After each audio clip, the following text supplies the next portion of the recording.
Audio Hola a todos Jungle. ustedes, bienvenidos a un nuevo video para el canal. Hoy estamos en Tahoe, California para poder entrevistar a nuestro siguiente ministro.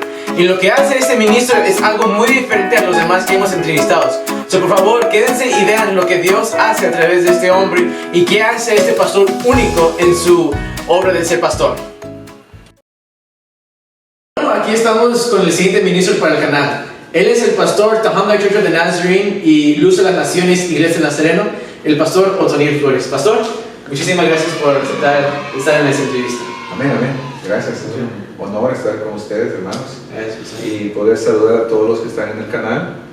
Yo les invito a que apoyen a nuestro hermano a Francisco, quien está haciendo esas entrevistas a diferentes ministros. Dios les bendiga a cada uno de ustedes. Dios le bendiga, gracias, pastor. Y antes de empezar, ¿nos puede llevar una oración, por favor? Amén. Oremos. Inclinemos nuestros rostros en este momento y digamos: Padre, te damos gracias por este día tan hermoso que nos ha permitido levantarnos esta mañana y poder sentir ese aire fresco, Señor, que nos recuerda que usted siempre tiene nuevas cada una de sus misericordias para todos aquellos que le aman, como también para aquellos que usted está llamando a venir delante de su presencia, Señor, y que puedan ser parte de su familia. Le damos gracias por esta oportunidad en la cual venimos delante de usted y estamos haciendo algo para llegar a los corazones de otras personas que aún no le conocen. Bendiga a todos aquellos que estarán viéndonos a través del canal, como también a mi hermano Francisco y a su mamá que están haciendo este hermoso trabajo. En el nombre de Cristo Jesús le damos gracias. Amén. Amén. Gracias, pastor. Empezamos con algo bien simple. ¿Cuál es su nombre completo? Mi nombre completo es Otoniel Eliu Flores Ruano. Wow. Y si no sabía su segundo nombre. Eliu. Ok. Y ¿es usted casado, soltero? Soy casado, gracias a Dios, y Bien casado. sí, mi esposa se llama Gloria a Dina Dios. Ivania Pacheco Campos, y Nice. de Flores. Oh, qué bueno. De Flores, ya. Y pastor, ¿dónde nació usted? ¿Dónde creció y cómo fue esa experiencia para usted? Bueno, yo soy originario de El Salvador, nací en San Salvador, El Salvador, hace varios años, nací en el 4 de junio, así que pueden comenzar a enviarme los regalitos, ¿verdad? Porque estamos a menos de una semana, La ¿verdad? dirección va a estar debajo de la descripción por si quieren mandarle algo. Amén. y doy gracias a Dios, ¿verdad? Porque soy hijo de una misionera laica que salió de Guatemala a establecer la iglesia de Nazareno en El Salvador, y también a la vez hijo del primer joven que se convirtió, que llegó a ser pastor ahí en El Salvador. Wow, qué bendición, qué bendición. Ahora, ¿cómo ha sido esa experiencia, verdad? Es una experiencia emocionante poder ser hijo de pastor. Las cosas que pasan en la vida cuando uno es hijo de pastor no es quizás lo que muchas personas esperan. Hay retos siendo hijo de pastor. Los hermanos esperan más de los hijos de pastor, así que si usted no es pastor, ¿verdad?, y está mirando este video, déjeme decirle que algunas veces nosotros los hijos de pastor nos sentimos presionados por los hermanos, pues ellos son los que están esperando que el hijo del pastor sea el modelo, probablemente, ¿verdad?, que no tenga errores, y algunas veces pensamos que los hijos de pastor ya nacen siendo santos, y eso es algo que nosotros debemos de tal vez comprender de una manera diferente. Somos seres humanos también, y como seres humanos, ¿verdad?, tenemos esa tendencia a fallar en la vida, pero Dios es bueno. O sea, una experiencia muy hermosa. Literalmente, déjenme decirles, crecí debajo de las bancas, y ahí, ¿verdad?, era ese lugar donde recuerdo que estaba muy pequeño y dormía debajo de las bancas esperando que mi papá terminara el servicio o el sermón. Y cuando él terminaba el sermón, ¿verdad?, para mí era como, desde muy pequeño lo miraba como mi héroe.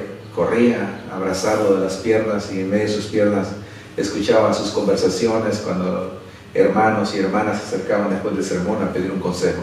Esa fue la experiencia. Crecí, ¿verdad?, en la iglesia, y viajamos de diferentes lugares con mi padre, mi madre y mis hermanos, y experimentamos algunas veces necesidades, ¿verdad? Como hijos de pastores, los pastores no todo el tiempo tienen lo necesario para dar a sus hijos, especialmente en los países latinoamericanos donde los pastores enfrentan pobreza, y los hijos de pastor también, ¿verdad? Pero es algo muy lindo ser parte de una familia pastoral, porque creces con un papá y una mamá que te enseñan a tener no solamente el tiempo para estar en la capilla, para el servicio o el culto, pero también a tener un culto familiar en el cual se celebra todos los días. Aun cuando hay servicio en la iglesia, el culto familiar que mi papá estableció era un culto en el cual como hijos estábamos todos participando, y él tenía su propia iglesia en su casa también. Eso es de bendición, ¿verdad? Porque crece uno conociendo la palabra de Dios, crece uno tal vez tomando los alimentos y escuchando una historia bíblica. Y bueno, esa experiencia de crecer en una familia de pastores, creo que es, puedo decir, lo mejor.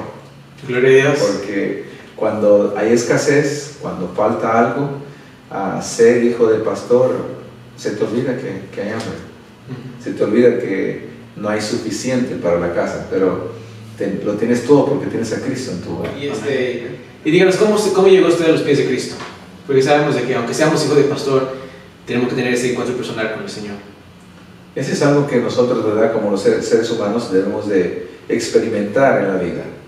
Algunas veces no lo tomamos en cuenta, algunas veces pensamos, el hijo del pastor no necesita convertirse, ya ha nacido, como dijo, ¿verdad?, santo, el hermano, ¿verdad?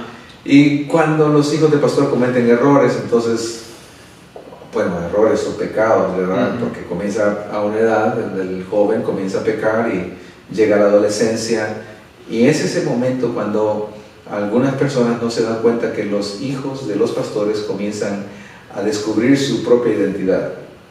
Y en ese proceso es donde el hijo del pastor necesita encontrarse o tener su experiencia personal con Cristo Jesús. Eso me sucedió a mí, aunque, ¿verdad?, crecí en la familia pastoral.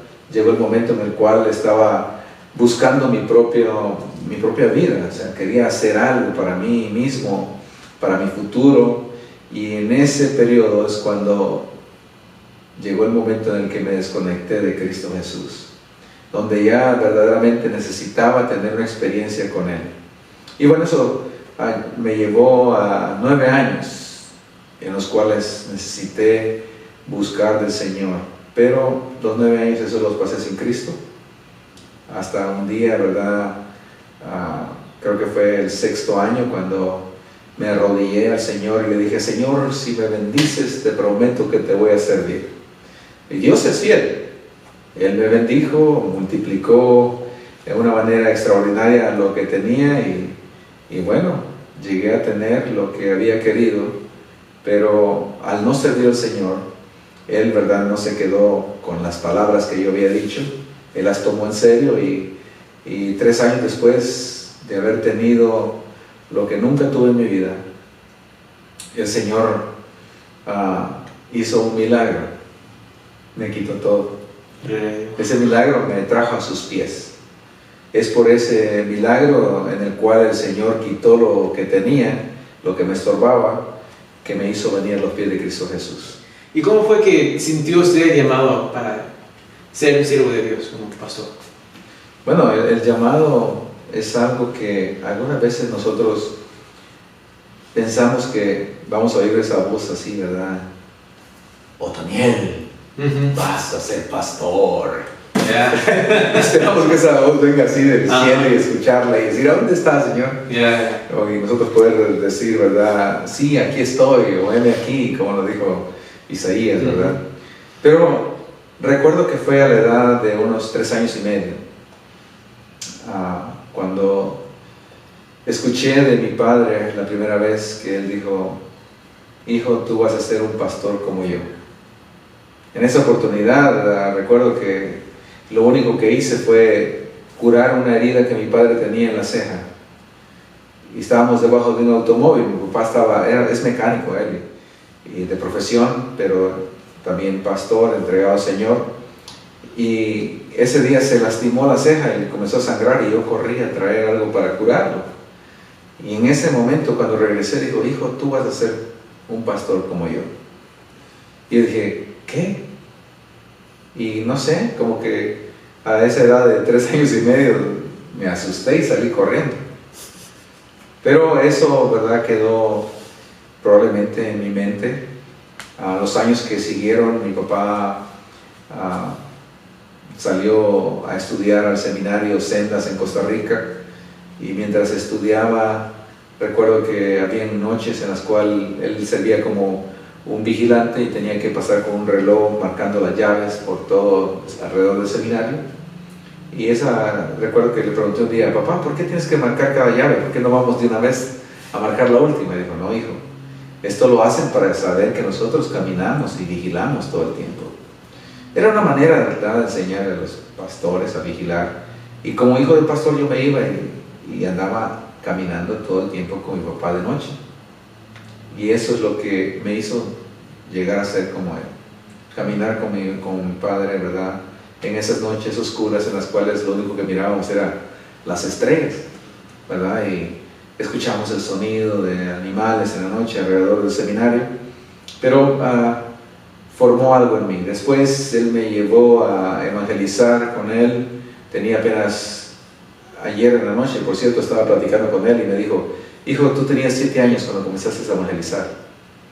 Wow. Y iba de puerta en puerta con mi papá en un lado de la calle y mi hermano y yo en el otro lado, y agarramos una casa cada uno para tocar la puerta en un lugar en Costa Rica donde la gente había dicho, aquí no queremos creyentes, protestantes, aquí somos católicos, aquí no abrimos la puerta a ellos. Y fue en ese tiempo donde aprendí que algunas veces las personas le tiran la puerta a uno en la cara. Yeah. Solamente, ¿verdad? Bueno, claro, eso fue en 1974, 75, 76, periodos en los cuales, ¿verdad?, la gente era diferente. Y entonces, pues, aprendí, ¿verdad?, esas cosas con él. Aprendí a presentar a Cristo a las personas que no conocieron al Señor anteriormente. Fue un trabajo increíble. En menos de un año la congregación creció de una manera espectacular. Y ahora que he crecido, ¿verdad?, creo que fue porque había un padre con sus hijos, ¿verdad?, que evangelizaba ese lugar. Y eso me ayudó, ¿verdad?, a prepararme para el llamado que mi papá había dicho ya traía desde chico. Entonces, si ustedes me preguntan, ¿verdad?, yo ese llamado creo que lo traía desde el vientre de mi madre, probablemente. Mi papá estaba pensando cuál iba a ser mi nombre, y él dice, bueno, lo voy a llamar Otoniel Eliu. 2 nombres que significan algo muy importante. Usted puede buscarlos, ¿verdad?, en el diccionario bíblico, Otoniel y Eliu. Y si usted se pone a pensar quiénes fueron, ¿verdad?, Otoniel fue el primer juez de Israel, Eliu fue uno de los mejores amigos de Job, ¿verdad? Y entonces en ese momento ya creo que Dios había guiado a mi papá en lo que tenía que hacer en mi vida futura. Así que cuando llego a la edad de 27 años me entrego a Cristo Jesús, y bueno, en ese momento recuerdo que había olvidado, ¿verdad?, lo que mi padre había dicho, pero el Señor comenzó a transformar mi vida de tal manera que ahora soy pastor. Sí. Y hermano, mencionamos en el principio de que usted es pastor tanto de la congregación en inglés en la ciudad de Tacna como la congregación en español. ¿Cómo maniobra su tiempo para que le pueda alcanzar ser ministro de dos obras? Pues gracias al Señor he tenido la oportunidad de servir full time o tiempo completo con las 2 congregaciones, y creo que he dejado de hacer mucho de lo que hacía anteriormente. Mi tiempo está más concentrado para la iglesia y es a eso lo que me dedico, a vivir para la iglesia. Aún con todo eso también sirvo a los hermanos en diferentes maneras, y las congregaciones pues no es fácil, es difícil, y tenemos que prepararnos en una forma espiritual, en oración, pero también, ¿verdad?, en escudriñar la palabra de Dios. Para mí ha sido un tiempo de reto, ¿verdad? O challenge para mí, ¿verdad? Hacerlo. Claro. El Señor, ¿verdad? Ha puesto eso en mis hombros, pero no he sentido que ha sido una carrera muy dura. A pesar de que los días domingos, cuando predico en 2 diferentes idiomas, 2 diferentes congregaciones, entonces son 2 diferentes sermones. No puedo usar o utilizar las mismas palabras o la misma forma de predicar para un pueblo hispano como para un pueblo de habla inglés. Las culturas son completamente diferentes, pero es importante para uno poder conocer las culturas, saber de qué manera piensan, cómo reciben el Evangelio y adaptarlo a ellos, ¿verdad? Adaptarlo a su cultura. Debemos nosotros los pastores culturalizarnos, ¿verdad? Sí. Debemos de aprender de qué manera piensa el hispano y de qué manera piensa la congregación en inglés con la que estoy trabajando. Claro. No son iguales, pero los mensajes entonces deben de ser variados. Últimamente mi tema, ya por varios meses desde que comenzamos el año, desde febrero, por cierto, comencé una serie de sermones que son los artículos de fe. Yo pensaba que en 16 domingos iba a terminar, ¿verdad? Que son 16 artículos de fe, pero resultó que, ¿verdad? En medio de cada mes tenemos actividades diferentes, resurrección, ¿verdad? El día que celebramos el amor con los hermanos, el día de la madre, ¿verdad? Ahora viene el día del padre. Tuvimos a Pentecostés, ¿verdad? El domingo de Pentecostés y todos esos sermones. Entonces tenemos que adaptarnos, ¿verdad? Para poder continuar exponiendo los sermones. Gracias al Señor, ya solamente me quedan 2 sermones de los artículos de fe y los voy a terminar pronto. Pero ha sido muy bonito poder trabajar con 2 congregaciones que son totalmente diferentes. Y por si no lo saben, el pastor Otoniel no vive en casa pastoral en la iglesia, no vive en la propiedad de la iglesia. Pastor, ¿nos puede decir dónde vive? ¿Y qué tan lejos le queda de la iglesia? Ok, sí, nosotros vivimos a 50 millas de la iglesia, que diré unos 75, 78 kilómetros fuera de la ciudad de donde trabajamos. Ha sido un tiempo, ¿verdad?, difícil, ¿verdad?, manejar a bastantes millas, pero lo hemos hecho. No hemos llegado tarde un solo día. Gracias al Señor hemos podido estar lo más tarde 1 hora antes de que comience el servicio, ¿verdad?, en la iglesia. Entonces hemos dedicado nuestro tiempo al Señor y tenemos ese horario de poder estar temprano en la casa de Dios para dar ejemplo a los hermanos de poder venir temprano, ¿verdad? Claro que sí. Entonces no ha sido, ¿cómo lo dijera? Es difícil, pero no ha sido imposible. Hemos tomado quizás ese tiempo en el cual hemos hecho nuestro horario de tal manera que nos da tiempo de llegar a donde estamos sin cansancio. Eso es lo más importante. Ya tenemos aquí en este lugar viajando 5 años. Viajamos a 100 millas diarias cada vez que venimos. Wow. Previamente a la pandemia viajábamos 4 veces o 5 veces por semana. Entonces era 500 millas por semana. Ahora lo hemos reducido a 300 millas, porque venimos a 2 servicios. Venimos, el día domingo, el viernes estamos acá y el sábado, que es práctica. Entonces estamos viajando a 300 millas, pero a la vez hemos podido servir de la misma manera como pastores de transición en la ciudad de Camarillo por los últimos 3 meses, y eso incrementó, ¿verdad? El viaje volvió a llegar a los 500 millas por semana. Y bueno, gracias a Dios no tengo ojeras, ¿verdad? y me siento pues fortalecido. Es Dios fortaleciendo, capacitándonos y guiándonos en todo lo que hacemos. No digo que es peligroso. Sí es peligroso. El año pasado, justo antes de la pandemia, tuve un accidente y el carro quedó destruido completamente.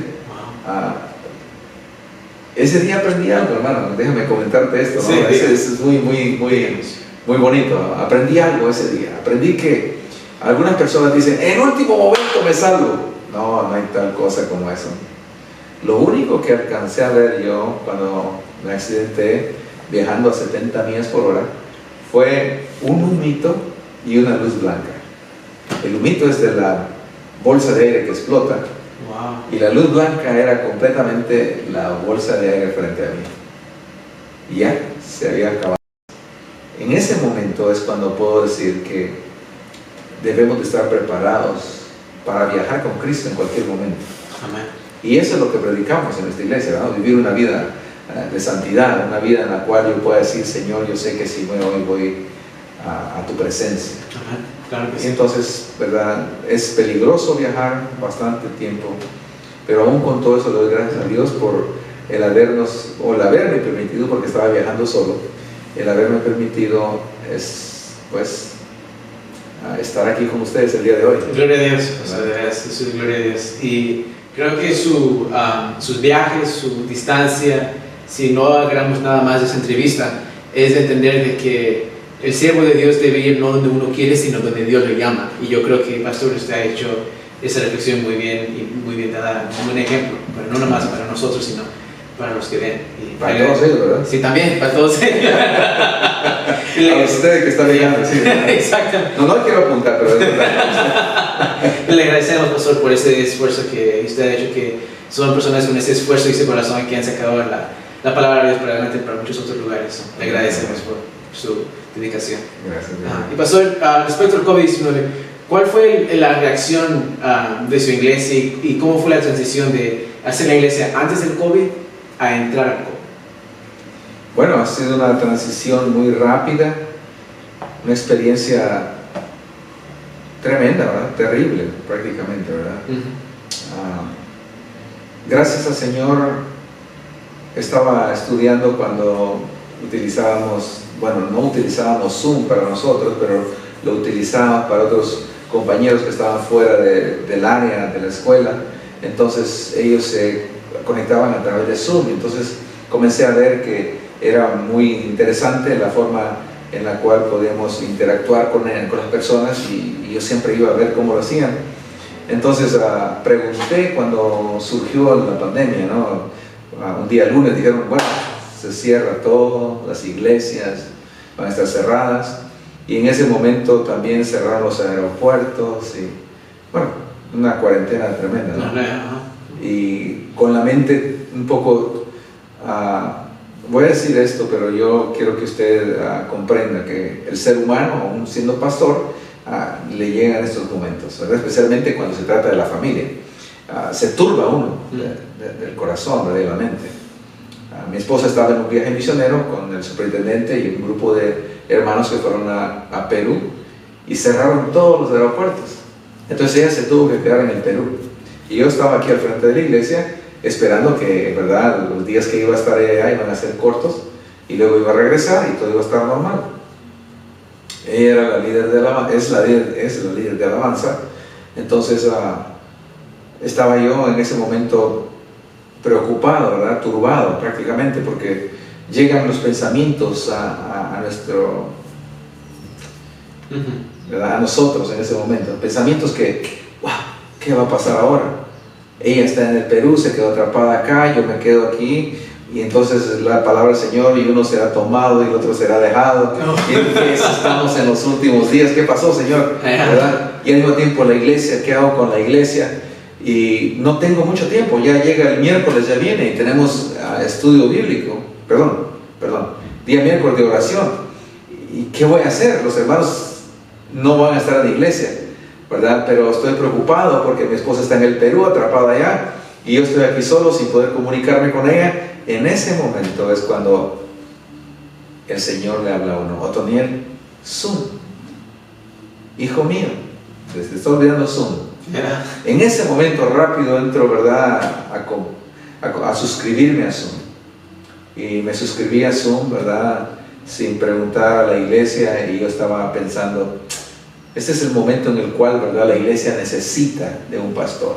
Claro que sí. Y entonces los recursos que uno tiene, ¿verdad?, gracias al Señor, algunos ahorros en el banco, y hay que pagar la suscripción, y no tengo tiempo ni tengo la capacidad tal vez moral y espiritual de llamar a los hermanos, hermanos, ya nos quedamos encerrados, ahora qué vamos a hacer, ¿verdad? Necesito esto o el otro. No, en ese momento es cuando entendemos lo que el apóstol Pablo dice. Tenemos que ser servidores de las personas, servirles con pasión, ¿verdad? Amén. Sin esperar nada a cambio de ellos. Y es cuando uno invierte, ¿verdad?, en el reino de los cielos, como lo hacía el apóstol Pablo. ¿Te recuerdas? Claro que sí. El apóstol Pablo ahí, ¿verdad?, haciendo tents, Yeah, ¿no? Carpas. yeah. Y ese era su trabajo para bendecir a la iglesia. Amén. Entonces en ese momento, ¿verdad?, llegó a mi mente eso. Bueno, ahora es el momento en el cual tienes que servir.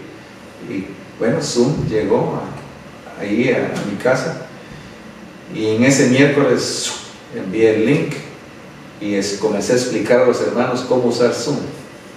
Y ya los hermanos el siguiente día todos llamen, pastor, ¿cómo se hace? ¿Verdad? Entramos tarde al servicio de oración, pero estábamos orando, gloria al Señor. Gloria a Dios. Los hermanos, ¿verdad?, comenzaron a usar Zoom, a algunos les costó, a algunos, ¿verdad?, tenía que estar más tiempo con ellos para explicarles, pero el Señor permitió que lo hicieran. Y el siguiente día era jueves de estudio bíblico con la iglesia en inglés, ¿verdad?, en el habla inglés. A ellos, ¿verdad?, todos nos reuníamos el día miércoles. Estudio bíblico acá abajo el día miércoles y oración arriba. Wow. Entonces, ¿qué hacer? No tengo tiempo para hablar con la junta, para hacer un cambio. Entonces, rápidamente envié un texto y dije, hermanos, por causa de la pandemia, tenemos que mover nuestros horarios. Así que el estudio bíblico en inglés va a ser el día jueves a las 7 de la noche. Y el tiempo de oración va a ser para los hispanos el día miércoles a las 7:30 de la noche. Siempre lo dejé a las 7:30, pero los americanos se los puse a las 7. Entonces, lo que sucedió es que los hermanos, ¿verdad?, de la congregación en inglés dijeron, que son los de Tajanga, dijeron, amén, pastor, muchas gracias. Envié el link y la mayor parte de ellos son de la tercera edad, pero se adaptaron rápidamente a entrar a Zoom. Bastó con una llamada, ¿verdad?, para poder explicarles, y eso me alegró en mucho, ¿verdad?, porque tuve la oportunidad de poder hablar con cada uno de ellos, explicarles, tomar el tiempo, ¿verdad? Lo hice durante el día jueves, y en la tarde, ya cuando llegó a las 7 de la noche, ya estaban todos, ¿verdad?, conectados en Zoom, y fue de bendición, ¿verdad?, en el estudio bíblico. Así que no perdimos oportunidad. Ya el domingo ya estábamos en el servicio, como le llamamos todo, ¿verdad?, ese servicio cibernético ahí, ¿verdad? Claro que sí. A través de la plataforma de Zoom. Y para mí fue de mucha bendición, como también para los hermanos. Muchos de ellos expresan que Zoom les ayudó durante, la iglesia en Zoom les ayudó, ¿verdad?, durante la pandemia. Yo pensaba, ¿verdad?, lo hago como lo hacen los demás, pero no tuve tiempo de pensar cómo lo iban a hacer los demás. De repente comencé a mirar que los hermanos tenían su Facebook Live, y para mí parecer era diferente. Yo quería tener una relación con los hermanos más íntima con ellos, y eso ayudó. Tenemos personas ahora que están en Zoom con nosotros, aún ya que hemos abierto la iglesia, que que la pandemia está pasando, o hemos reabierto nuevamente California. Ahora hay personas que aún están con nosotros desde Colombia, desde El Salvador, desde Guatemala. Entonces ayuda, ¿verdad?, porque la palabra de Dios ha llegado a otros lugares. Otras personas están a punto de conectarse de Brasil. No hablo portugués, pero ellos van a entender español, supongo, ¿verdad?, de alguna manera. Y doy gracias a Dios por eso. Gloria a Dios, gloria a Dios. Y ya que la iglesia y todos están volviendo a la normalidad, ¿cuáles son los planes de la iglesia? Las iglesias en este caso. Bueno, en ese sentido, ¿verdad?, me hicieron esa misma pregunta el otro día, porque estaban haciéndome el review para saber si continuaba como pastor en la iglesia de Tajanga, la iglesia de habla inglés. Y esa era una de las preguntas: ¿cuáles son los planes? Bueno, planear en medio de una pandemia es como hacer nidos en el aire, porque no sabemos qué es lo que va a suceder. Los planes son continuar con la iglesia, ¿verdad?, y creciendo, haciendo discípulos a la semejanza de Cristo, y seguir evangelizando el área en la cual estamos trabajando, aunque es difícil porque tenemos que dedicar tiempo para venir al área, ¿verdad? Y evangelizar. Entonces, no hemos hecho planes para este nuevo año. Esperamos que este año no sea como el 2020, en el cual nosotros dijimos para fin de año vamos a terminar con 20 nuevas personas en la iglesia. Y ahora me río, ¿verdad? Porque hicimos esos planes sin saber qué es lo que venía en el futuro. Entonces, el futuro a veces cambia los planes que hacemos. Entonces, eso no quiere decir que vamos a dejar de evangelizar y de invitar nuevas personas a venir a la iglesia, pero hemos hecho planes conforme se está abriendo nuevamente el campo misionero después de que la pandemia está cesando, ¿verdad? Yeah. Digo campo misionero porque este es un área en el cual, ¿verdad? Cada vez que ganamos a una persona para Cristo, cumplimos la gran comisión. Amén. Y en ese momento decimos, es una misión la que estamos haciendo. Y doy gracias al Señor por esa oportunidad que nos da. Así que pronto, el próximo viernes, tendremos aquí ya una iglesia infantil. Oh, okay. Entonces, este salón va a servir para comenzar la iglesia infantil. Y te comentaba hace unos momentos que estoy haciendo algunos trabajitos, ¿verdad? Para obtener un fondo para poder comprar una carpa grande y ponerla en el estacionamiento, que va a ser multiusos, ¿verdad? Una carpa que es de un material diferente, un poco cara, y algunas veces, ¿verdad? A algunas personas cuando les digo, dicen, ¿está loco usted? ¿Cómo cree que va a gastar, ¿verdad? $8,000, $10,000 en una carpa? Pero no es para nosotros, es para el reino del Señor. Así que, hermano, cuando tú quieras, puedes donar también, ¿verdad? Claro. Ellos también, ¿verdad? Claro que sí. Me gusta bromear, pero... No, claro. Dice bromear, pero las ofrendas son bienvenidas. Yo sé que tal vez algunos de ustedes no tengan, ¿verdad?, para darlo, pero nosotros como nazarenos creemos en esa promesa de fe. Y la promesa de fe es algo que alguien me preguntaba, ¿qué es la promesa de fe? La promesa de fe es dar lo que no tengo. ¿Okay? Cuando yo digo voy a dar una promesa de fe es pensar que, digamos un ejemplo, ¿okay? Si yo gano $500 a la semana y digo voy a dar 100 de lo que gano, esa no es una promesa de fe. Una promesa de fe es decir, yo gano $500 a la semana, pero yo creo y tengo fe en que Dios me va a proveer otros $500. No estoy pidiendo $500, hermanos, estoy pidiendo 1,000. No, estoy dando un ejemplo, ¿verdad? Pero usted puede decir, bueno, no voy a dar de los 500 que gano, Dios me va a dar $100 extra esa semana, o $10 extras esa semana. ¿Cómo me lo va a dar Dios? No lo sé. Esa va a ser mi ofrenda de fe, ¿verdad? Pero yo no lo limito a usted a que piense que Dios le va a dar $1, $10, 15, 20. No, Dios le va a dar para la iglesia, Dios le va a dar en abundancia. Entonces, cuando le llegue eso, entonces uno tiene que decir, esto es para la iglesia, porque Dios me lo dio, además de lo que yo tengo. Amén. Sí, así que eso es lo que estamos haciendo. Claro que sí. Bueno, pastor, muchísimas gracias por su tiempo y le agradecemos tanto por tener esta conversación con nosotros y compartir con todos lo que Dios ha hecho con usted. Amén. Y si los hermanos quieren conectarse con usted y con la iglesia, ¿cómo lo pueden hacer? Bueno, es muy sencillo. Nosotros estamos aquí en el 10229 Samoa Avenue en Tahanga, así como bueno, se escribe Tujunga, California, y el apartado postal es 91042, o puede darme una llamada al 909-418-7850. Ese es mi número de teléfono personal. Usted si necesita oración, llámeme, o si no, puede enviarme un email, un correo electrónico a otonielflorerruano@yahoo.com. Sencillito, ¿verdad? Es mi nombre, otonielflorerruano@yahoo.com. Así que pueden conectarse con nosotros allí, o pueden utilizar, ¿verdad?, la dirección postal y enviarnos una carta, o, ¿verdad?, enviar una nota y decir, pastor, estamos orando por ustedes. Amén, claro que sí. Amén. Pastor, muchísimas gracias por acompañarnos, y todos ustedes, muchas gracias por mirar este video. Que Dios me los bendiga. Amén. Que les bendiga a todos ustedes. Bueno, muchísimas gracias por mirar este video. Por favor, suscríbanse a nuestro canal para demostrar su apoyo y también para ayudarnos en crecer en el canal. También les voy a pedir, por favor, si les gustó este video, que den al botón de like que está aquí abajo. Y también compartan este video con los amigos y los familiares para que podamos seguir creciendo, para que este canal siga siendo de bendición para los demás. Que Dios me los bendiga y hasta el próximo video.